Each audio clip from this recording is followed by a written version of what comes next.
라고 하는데 우리가 의견을 같이 했습니다. 사람들이 특히 젊은 사람들이 착각하는 게 있습니다. 인생이라고 하는 게 열심히 노력한 만큼 열매가 있다. 열매를 거두게 된다. 뭐 틀린 말은 아니지만 실제로 이제 세상에 나가 보면 그렇지 않다는 것, 호락호락하지 않다는 것을 알게 됩니다. 제 동기 하나가 그 대기업에 인사과에 있었는데 우리는 공정하게 이렇게 신입사원을 선발하는 것으로 생각하잖아요. 그런데 어떤 뭐 국회의원이라든지 뭐 장관이라든지 뭐 특별히 뭐 세무서에 관련된 이런 사람들이 부모인 자식들은 일을 이렇게 빼놓는다고 하거든요. 세상은 공정하지 않습니다. 그리고 우리는 능력 있는 사람이 인정받고 이렇게 성공하면 참 좋을 텐데 그게 아니고 세상은 기회주의자들 그리고 아부꾼들이 성공합니다. 회사에서도 보면 업무 능력 떨어지는데 팀장의 요구를 잘 맞춰주고 또 아부에 능한 사람들이 앞서가게 되어 있습니다. 그리고 양심선언 같은 거 하면 반드시 보복당하는 것이 우리가 살고 있는 세상입니다. 우리를 더 화나게 하는 것은 이렇게 법을 지키지 않고 불법을 행하는 사람들이 승승장구하는 것, 그리고 올바르게 행하는 사람들은 고통받고 또 질병에 시달리고 경쟁에서 뒤처지는 그런 상황을 보게 되는 것입니다. 제가 제 중3인 제 딸에게 이런 현실을 참 설명하려고 고생을 했어요. 세상이 꼭 그렇지는 않다는 이야기를 해줬습니다. 여러분도 그런 고민하고 있지 않습니까? 그러나 제가 분명히 말씀드립니다. 결론은 뭐냐? 그렇지 않다는 거예요. 자, 그렇게 보이지만 그렇지 않아요. 이유가 뭐냐? 하나님이 살아계시기 때문입니다. 오늘 본문 바로 이 문제에 대한 해답을 우리에게 줍니다. 뭐요? 악인이 형통하는 것에 대한 해답. 우리가 이 말씀을 통해서 다시 한번 우리가 믿음으로 이 험한 세상 우리가 세상을 타협하지 않고 말씀으로 믿음으로 살아가는 저와 여러분들 되시기를 주님의 이름으로 축원합니다. 이게 지금 사사기를 제가 강의하고 있는데 뭐 처음 오신 분들은 아비멜렉이 누구냐 엄청 길게 읽었는데 이해가 하나도 안 될 겁니다. 이 기드온은 아실 거예요. 기드온이 죽었어요. 근데 기드온이 아들이 70명이었거든요. 근데 그 중에 이제 첩의 아들인 아비멜렉이라고 하는 사람이 이 자기가 왕이 되려고 이 기드온의 아들 69명을 학살을 해 죽여버립니다. 그 아들 중에 하나가 살아났어요. 요담이라고 하는 사람이. 그래서 이제 우화를 들려주죠. 가시나무의 우화인데 자기 자신의 억울함을 호소했어요. 그러나 아무도 그의 말에 귀를 기울이지 않았습니다. 그리고 3년이 흘렀습니다. 아비멜렉의 악행은 잊혀지고 또 아비멜렉은 왕으로서 영광을 누리는 악인이 형통하는 그런 상황을 우리가 보고 있는 것입니다. 자, 그런데 이제부터 하나님이 이제 직접 나서셨다는 거예요. 22절로 24절 같이 한번 읽어보겠습니다. 22절, 24절 아비멜렉이 한번 읽어보겠습니다. 시작. 아비멜렉이 이스라엘을 다스린 지 3년에 하나님이 아비멜렉과 세겜 사람들 사이에 반역을 내시매 세겜 사람들이 아비멜렉을 배반하였으니 이는 여룻바알의 아들 70명에게 저지른 포악한 일을 갚되 그들을 죽여 피 흘린 죄를 그들의 형제 아비멜렉과 아비멜렉의 손을 도와 그의 형제들을 죽이게 한 세겜 사람들에게로 돌아가게 하십니다. 네. 자, 하나님이 이 사건에 개입했어요. 얼마나 억울합니까? 학살을 당해 죽임을 당하고 요담을 잊혀져가는 이런 상황에서 하나님은 아비멜렉과 세겜 사람들의 악행을 잊지 않았습니다. 그래서 드디어 이 포악한 일을 갚아서 그 피 흘린 죄를 아비멜렉과 세겜 사람들에게로 돌아가게 하시는 거예요. 세 가지로, 길지만 세 가지로 구분이 됩니다. 첫째는 세겜의 배반입니다.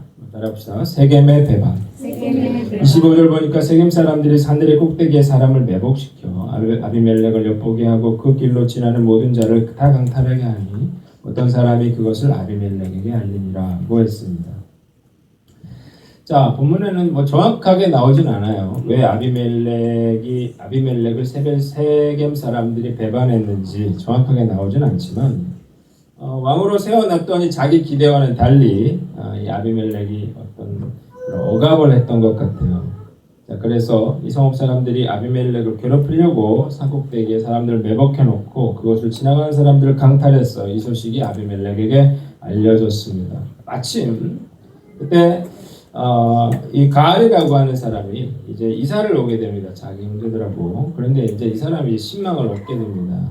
그리고 추수 때가 돼서 이제 신전에서 포도주를 이렇게 만들어 놓고 거기서 이제 잔치를 벌이는데 가알이 이렇게 충동질을 하는 거예요. 28절로 29절인데요. 여러분 이걸 보시고 저는 표준 세번역으로 읽어드리겠습니다. 들어보세요. 우리 세겜 성읍 사람들이 어떤 사람들입니까? 왜 우리가 아비멜렉을 섬겨야 합니까? 도대체 아비멜렉이 누굽니까? 여룻바알의 아들입니다. 스불은 그가 유명한 자입니다. 그런데 왜 우리가 그를 섬겨야 합니까? 여룻바알과 그의 신복 스불은 세겜의 아버지 하모를 섬기던 사람들입니다. 왜 우리가 아비멜렉을 섬겨야 합니까? 나에게 이 백성을 통솔할 권한을 준다면 아비멜렉을 몰아내겠습니다. 그리고 아비멜렉에게 군대를 동원해 나오라고 해서 싸움을 걸겠습니다. 그러면서 충동적이었어요. 그러자 솔깃한 세겜 사람들이 이제 아비멜렉을 배반하게 됩니다. 두 번째는 세겜의 몰락입니다. 한번 따라합시다. 세겜의 몰락. 자, 34절로 35절을 보니까 아비멜렉의 이야기를 들었어요. 그리고 이제 군사들을 이끌고 밤에 왔습니다. 내 때로 매복을 하게 됩니다. 자, 이 사실을 알지 못한 채 이제 가알이 나와서 성문 어귀에 서게 되는데, 자, 아비멜렉과 그의 군대가 매복하는 걸 보는 거예요. 저게 뭐냐? 그랬더니 처음에 뭐 아무것도 아니다 이렇게 얘기를 하죠. 자, 그러고 나중에 보니까 진짜 군사들이란 말이에요. 그러자 당황한 가알에게 스불이 이야기를 합니다.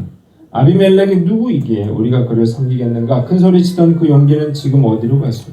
저들이 바로 당신이 없인 여기던 사람들 아니요? 어서 나가서 싸워보시오. 이렇게 되니까 이제 가알에 들어가서 세겜 사람들을 끌고 와요. 그래서 이제 전쟁을 하는데 뭐 결국 상대가 되지 않죠.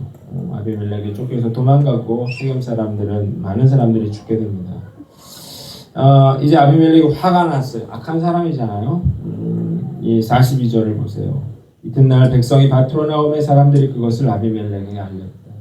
이 사람들은 전쟁을 하러 나온 사람들이 아니에요. 포도밭에 나온 사람들이거든요. 밭에 나온 사람들을 어떻게 했습니까? 성 입구를 막고 이 군사들을 투입해서 그 사람들을 다 잡아 죽이는 거예요. 자, 그래서 성읍을 다 헐어버립니다. 얼마나 화가 났는지. 그리고 거기다 소금을 뿌립니다. 완전 황폐화 시켜버려요. 그런데 여기서 이제 복수가 그치지 않고 46절로 47절을 볼까요? 한번 읽어보겠습니다. 46절, 47절 세겜방 때 읽어보겠습니다. 시작. 세겜방 때 모든 사람들이 이를 듣고 넓은 신전으로 들어갔더니 세겜방 때 모든 사람들이 모인 것이 아비멜렉에게 알려지네. 자, 사람들이 학살당했다는 얘기를 듣고 사람들이 엘브렛 신전의 보루로 들어가서, 보루라고 하는 것은 지하의 큰 그런 지하의 요새와 같은 장소를 말합니다. 자, 이 소식을 아비멜렉이 들었더니 어떻게 했어요? 산으로 올라가서 도끼로 나뭇가지를 찍어옵니다. 그래서 사람들에게 너희도 나무를 찍어오라는 거예요. 그리고 동굴 앞에다가 이 나뭇가지를 쌓아놓고 불을 지릅니다. 사람들 쪽으로 불을 집어넣는 거예요. 그러니까 이 연기와 이 뜨거운 불과 못 견디니까 사람들이 뛰쳐나오죠. 나오는 족족 그 사람들을 죽이는 거예요. 자, 이렇게 맞아서 죽은 사람, 또 불과 연기로 죽은 사람이 무려 1000명에 달했습니다. 자, 이렇게 해서 세겜 사람들이 몰락을 하게 되는데요. 세 번째로 아비멜렉의 몰락입니다. 따라합시다. 아비멜렉의 몰락. 아비멜렉의 죽음은 매우 어이없는 그런 죽음이었는데 50절로 51절을 한번 같이 읽어보겠습니다. 50절 읽습니다. 시작. 아비멜렉이 베셀에 가서 베셀에 맞서 수치고 그것을 점령하니 성읍에 여호와 망대가 있으므로 그 성읍 백성의 남녀가 모두 그리로 도망하여 들어가서 문을 잠그고 왕의 꼭대기에 올라갔지라. 자, 세겜 사람들이 이제 이 데벳으로 도망갔어요. 그러니까 이 아비멜렉은 어떻게 생각합니까? 데벳 사람들도 다 죽이겠다 이렇게 된 거죠.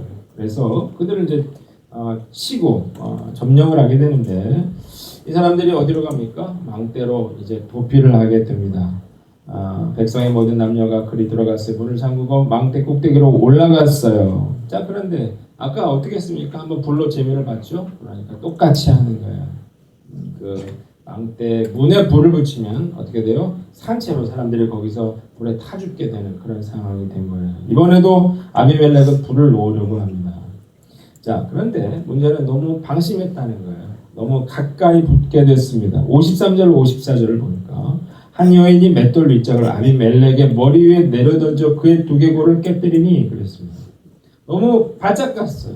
한 여인이 맷돌 윗짝 하나를 가지고 있었던 것 같아요. 그거를 던졌는데 어이없게도 아비멜렉이 머리를 맞고 머리가 깨져서 결국 그 자신의 보좌관에게 칼로 찔러 자기를 죽여라 이래서 결국 죽게 됐고 이스라엘 백성들은 다시 돌아가게 되었다는 내용이 오늘 우리가 읽은 내용입니다.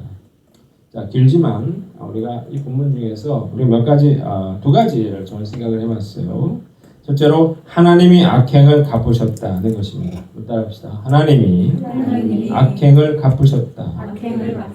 56절에요. 아비멜렉이 그의 형제 70명을 죽여 자기 아버지에게 행한 악행을 하나님이 이같이 갚으셨고 그 밑줄을 쳐보세요. 또 세겜 사람들의 모든 악행을 하나님이 그들의 머리에 갚으셨으니 되어 있습니다. 자, 이 아비멜렉이 행한 모든 악행을 누가 갚았습니까? 하나님이 갚았다는 것입니다.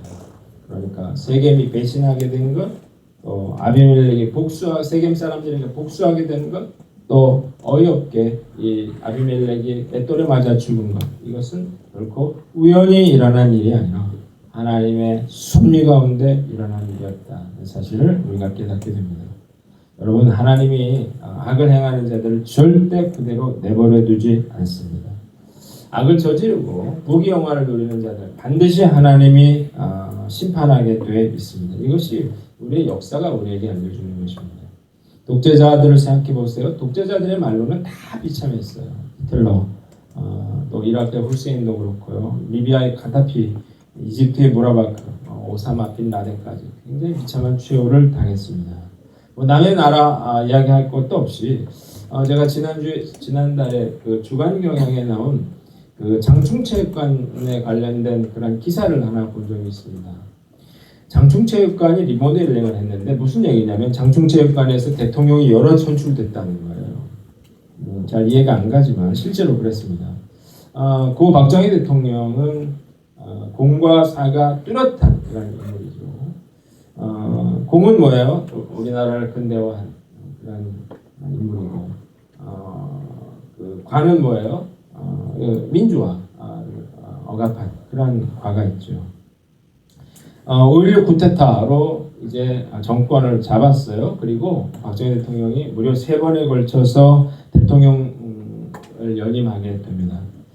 문제는 3번이나 했는데도 만족을 못했다는 것이죠. 그래서 그는 종신 대통령제를 계획을 하게 됩니다. 죽을 때까지 대통령을 하겠다는 거예요. 그게 바로 유신체제입니다. 1972년도 10월 17일 날 이 대통령이 특별 그런 선언을 합니다. 헌법을 중단하고 비상국무회의가 헌법을 대신하는 그런 비상조치를 발동하게 됩니다. 국회를 해산해요. 정당 및 정치 활동을 금지하고 비상계엄을 선포하고 대학에는 휴교령이 내려지고 언론과 방송 출판 사정 검열이 시작되고 국회의사당 앞에는 탱크를 세워놨습니다. 그래서 국회의원의 출입을 막고 이러면서 제4공화국이 들어서게 됩니다. 열흘 후에 이 비상국무회의에서 유신헌법이라는 걸 들고 나오는데 이제 직선제를 안 하겠다는 거예요. 백성들이 뽑으면 안 될 가능성이 있으니까 통일주체 국민회의 대의원이라고 하는 걸 뽑아가지고 이제 장충체육관에 모여서 대통령을 뽑기로 한 것입니다. 자, 2,359명이 장충체육관에 모였어요. 여기 단독 출마한 박정희 후보가 무려 99.9%의 득표율로 당선이 됩니다. 2표가 무효표가 나와 한 표도 반대표가 없었습니다. 유신체제의 특징은 입법, 사법, 행정 위에 군림하는 절대 군주로 만들었다는 것입니다. 대통령은 마음대로 국회를 해산할 수 있고 또 자기 마음대로 국회의원 3분의 1을 지명을 할 수 있었습니다. 이게 바로 유정회라는 건데요. 법관 추천제도 폐지하고 법관을 대통령이 임명했습니다. 또 대법원의 위헌 법률 심판 권한도 이거 무력화시키고 지방자치제 폐지, 노동상권 제약하고 그리고 대통령의 임기를 6년으로 늘렸습니다. 연임 제한도 없애버리고 헌법을 능가하는 긴급조치 발동권이라는 걸 만들었어요. 그래서 이 유신 체제는 일본의 천황처럼 한 개인이 국가 위에 올라타서 모든 사람을 자기 의도대로 움직이는 그런 시스템이었습니다. 그러니까 강력한 그런 저항을 국민적 저항을 맞는데 이걸 억누르기 위해서 74년도 1월 8일 날 긴급조치 1호를 시작으로 초헌법적인 그러한 수단이 동원이 됩니다. 유신 체제를 비방하거나 이 유신헌법을 개정하려는 그런 움직임이 있으면 무조건 영장 없이 체포 구금해서 군법회의에서 처단을 했어요. 완전히 죽을 때까지 장기 집권할 수 있는 기틀을 세웠습니다. 그래서 수많은 사람들이 고문당하고 수많은 사람들이 죽었습니다. 누구도 이 유신체제 서슬퍼런 그런 유신체제에 도전할 수가 없었어요. 그런데 유신체제는요, 뜻밖에도 외부의 어떤 공격이 아니라 내부의 어떤 분란으로 붕괴가 됩니다. 79년 10월 26일 날 중앙정보부장 김재규가 박정희 대통령의 심장을 쏜 거죠. 이로써 유신체제가 무너지게 됩니다. 왜 김재규가 총을 쐈는가? 본인은 민주주의를 위한 결단이다 이렇게 말했지만 사실이 아니죠. 이 암살 사건은 김재규 중앙정보부장과 차지철 경호실장이라는 두 사람 간의 알력에서 비롯된 것입니다. 김재규라고 하는 사람은 이 거사당시 준장, 사단장 출신이고 그리고 차지철은 대위였습니다. 그러니까 비교가 안 되는 그런 관계인데 이 대통령이 이 김재규 정보부장을 자꾸 견제를 하면서 차지철 경호실장에게 힘을 실어주게 되니까 이러면서 자꾸 월권을 하게 되는 거예요. 그러면서 김재규 정보부장의 자존심을 건드렸고 결국 이런 비극이 초래됐다는 겁니다. 1980년 5월 24일 날 서울구치소에서 이 김재규는 사형 집행이 됩니다. 그러나 우리가 알아야 될 건 뭐냐면 이 일은 김재규라고 하는 사람에 의해서 일어난 일이 아니라 하나님께서 유신체제를 무너뜨린 것이다 라고 하는 거예요. 그래요? 역사의 주관자는 하나님이시기 때문에 그렇습니다. 자, 우리가 그 악한 자가 그런 형통하는 것 같아도 우리가 분명히 알아야 될 것은 어떤 때가 되면 하나님께서 개입하실 때가 반드시 있다는 것입니다. 하나님은 공의의 하나님이시기 때문에 그래요. 우리 세 가지를 해야 됩니다. 첫째는 죄짓지 말아라 하는 겁니다. 한번 따라합시다. 죄짓지 말라. 죄는 심판이 따라옵니다. 죄의 씨앗은 열매를 맺게 되어 있어요. 자, 그래서 우리가 죄 짓는 것을 두려워해야 됩니다. 우리가 죄 질 때마다 죄 짓지 않으려고 노력을 해야 될 뿐만 아니라 우리가 죄 짓지 않도록 죄를 짓게 되면 안 지을 수는 없겠지만 반드시 회개하고 돌이키는 그런 마음이 있어야 됩니다. 예수 믿고도 죄 짓는 거 떳떳한 사람들이 있어요. 다 용서해 줄 건데 그렇지 않아요. 예수님은 우리 죄로 인해서 십자가에 못 박혀 죽었습니다. 하나님은 그 예수님을 우리 죄 때문에 그 예수님을 십자가에 못 박아 죽였단 말이죠. 근데 그런 우리가 또다시 마음대로 죄를 짓는 것은 하나님의 그 사랑, 하나님의 마음을 아프게 하는 거고 하나님을 멸시하는 것이라는 사실을 우리가 분명히 알아야 됩니다. 죄 짓지 않으려면 주위에 있는 사람들이 중요한 것 같아요. 내 주위에 술꾼이 있으면 술 먹게 되고 도박하는 사람이 있으면 도박하게 되고 음란한 짓 하는 사람들이 있으면 음란한 짓을 하게 됩니다. 자, 문제는 그들이 망할 때 같이 망한다는 거예요. 우리가 믿음을 지키려면 죄 짓지 않으려면 내 주위에 선한 사람들이 많아야 됩니다. 예배 드리는 사람이 있으면 예배 드리러 오게 되고 기도하는 사람들이 있으면 기도하러 오게 됩니다. 우리가 선행을 베푸는 사람이 있으면 선행을 행하는 사람이 되는 거예요. 우리가 죄라고 하는 것이 얼마나 무섭다라고 하는 사실을 분명히 알고 죄 짓는 것을 두려워하는 저와 여러분들 되시기를 바랍니다. 두 번째는 악한 자의 형통을 부러워하지 말아라 하는 겁니다. 따라합시다. 악한 자의 형통을 부러워하지 말라. 자, 의인이 고통당하고 악인이 형통한 듯한 그러한 모순된 상황들이 우리 주변에 얼마나 많은지 몰라요. 그러나 우리가 분명히 알아야 될 것은 그럼에도 불구하고 하나님의 섭리가 지속되고 있다고 하는 사실을 믿으시기를 바랍니다.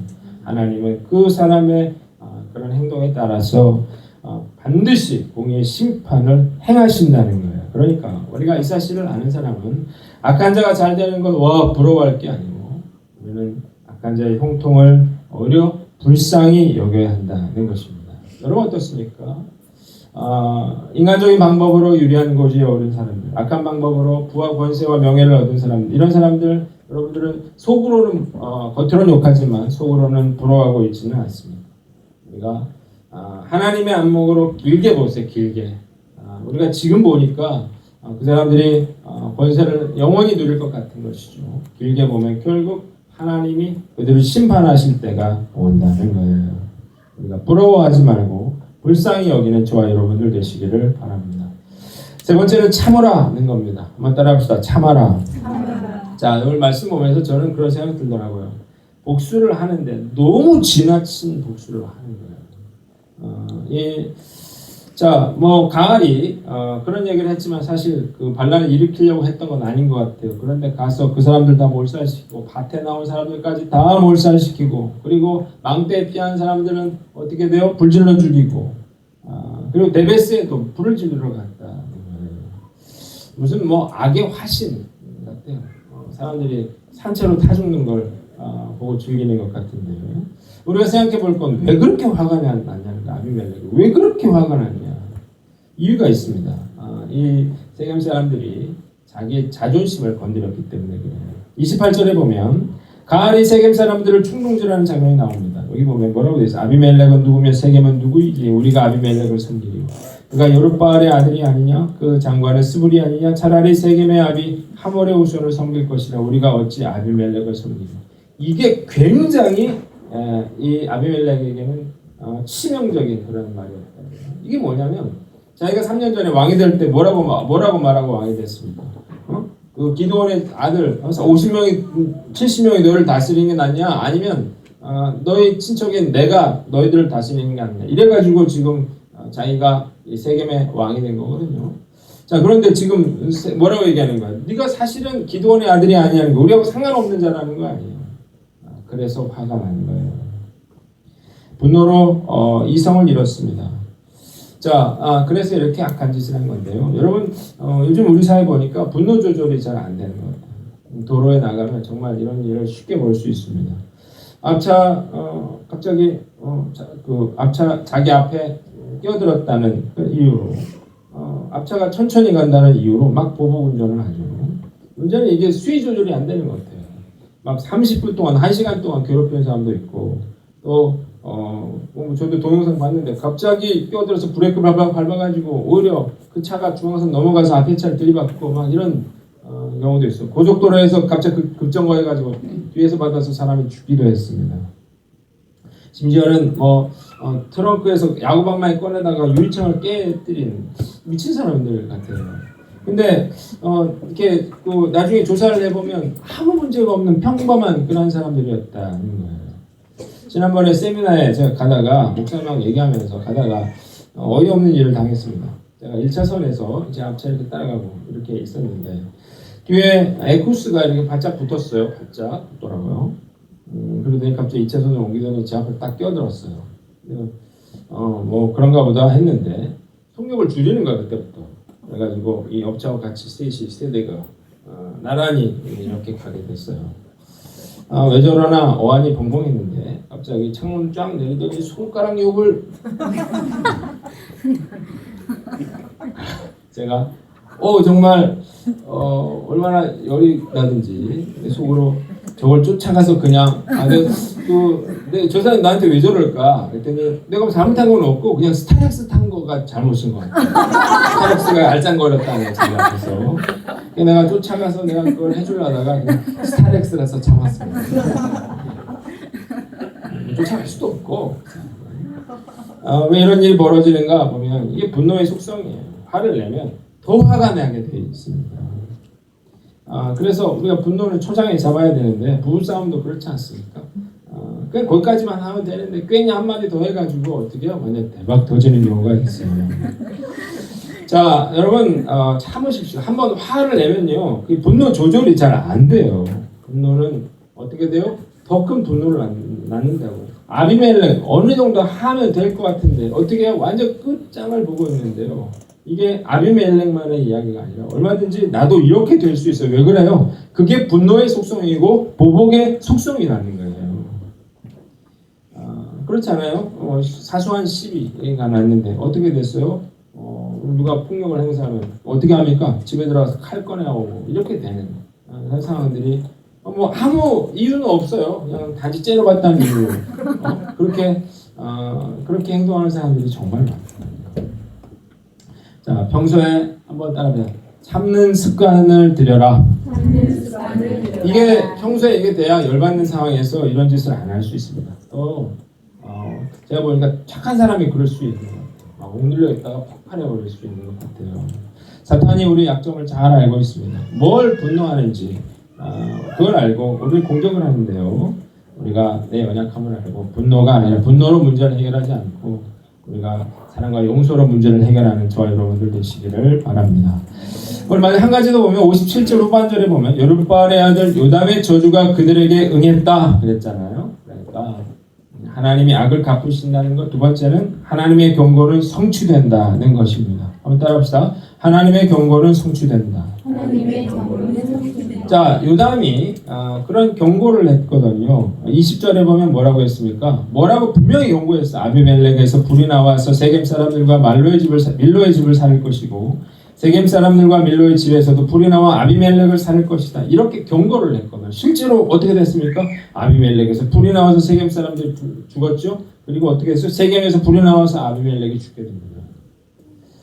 자, 3년 전에 귀담아 듣지 않았던 요담의 경고가 이루어졌습니다. C.S. 루이스는 하나님의 심판이 혹 연기될 수 있을지는 몰라도 취소될 수는 없다고 했습니다. 왜 하나님이 3년을 기다리셨냐는 거예요. 이유는 뭐예요? 하나님이 그에게 회개할 수 있는, 돌이킬 수 있는 기회를 주신 거예요. 하나님은 비록 악한 자라도 단번에 심판하지 않습니다. 기회를 주셔, 돌이킬 수 있는 기회를 주시는데 그 경고를 무시하면 반드시 하나님의 심판이 임하게 된다는 것입니다. 따라해봅시다. 하나님의 음성에 귀를 기울여라. 자, 우리가 이 경고를 잘 들어야 되거든요. 그러기 위해서는 우리가 성령님의 음성을 듣는 훈련을 해야 됩니다. 우리 생각해 보세요. 하나님 나에게 요즘 경고하시는 건 뭔가? 하나님은요, 기드온의 아들 요담을 통해서 하나님의 말씀, 하나님을 경고를 했습니다. 아비멜렉과 세겜 사람들의 그 귀를 기울여 듣지 않았죠. 지금도 마찬가지예요. 하나님은 사람들을 통해서 나에게 하나님의 경고의 말씀을 줄 수 있다는 거예요. 오늘 말씀을 통해서 여러분들에게 하나님 말씀하실 수 있어요. 또 여러분들 남편을 통해서, 아내를 통해서, 자녀를 통해서, 여러분 이웃을 통해서, 성도들을 통해서도 하나님의 말씀을, 경고를 여러분들에게 주실 수 있다는 거죠. 우리가 이것이 하나님의 경고라고 하는 사실을 우리가 잘 들어야만 됩니다. 왜냐하면 내가 이거 무시하면 결국 이런 무서운 심판이 임할 수 있기 때문에 그러는 거예요. 많은 사람들이 말할 줄은 알지만 들을 줄을 몰라요. 기도도 마찬가지입니다. 기도를 하는 걸 보면 막 이렇게 자기 요구사항들을 막 쏟아놓기에 바쁜데 기도는 그게 아니고 대화거든요. 그래서 저도 잘 그게 안 돼가지고 어느 날부터 볼펜을 들고 기도를 하려고 마음 먹고 하고 있습니다. 볼펜을 들고 내가 기도하면서 하나님이 내게 주신 생각들을 쓰는 거죠. 하나님이 나에게 주신 단어, 또 하나님이 나에게 주신 말씀, 뭐 이런 것들, 아니면 어떤 장면들, 이런 것들을 이렇게 써보기 시작하는데 얼마나 기도가 풍성해지고 얼마나 은혜가 되는지 모르겠어요. 자, 여러분, 듣지 않는 것이 습관화되면 결국 자기 뜻대로 행동하게 됩니다. 어리석게 행동하게 돼요. 그 귀머거리라고 하는 말은 어리석다라고 하는 단어와 같은 어원이에요. 하나님 말씀 들을지 모르면 방자해 행하게 되고 어리석은 행동을 하게 되고 그래서 결국 심판받게 되는 거예요. 나중에 반드시 깨닫게 되는데 나중에 심판을 통해 깨달으면 늦는다는 것입니다. 자, 우리가 주여 말씀하시옵소서 주의 종이 듣겠나이다. 한번 따라해보세요. 주여 말씀하소서 주의 종이 듣겠나이다. 우리 이런 자세로 주님 말씀을 잘 귀 기울여 듣는 저와 여러분들 되시기를 바랍니다. 경고를 깨달았습니까? 그럼 우리가 해야 될 일은 우리가 돌이키는 거죠. 들었는데 순종하지 않으면 똑같은 게 되는 거예요. 듣지 못하는 것만 못합니다. 우리가 하나님의 경고를 듣고 즉시 돌이킴으로 우리가 하나님 징계를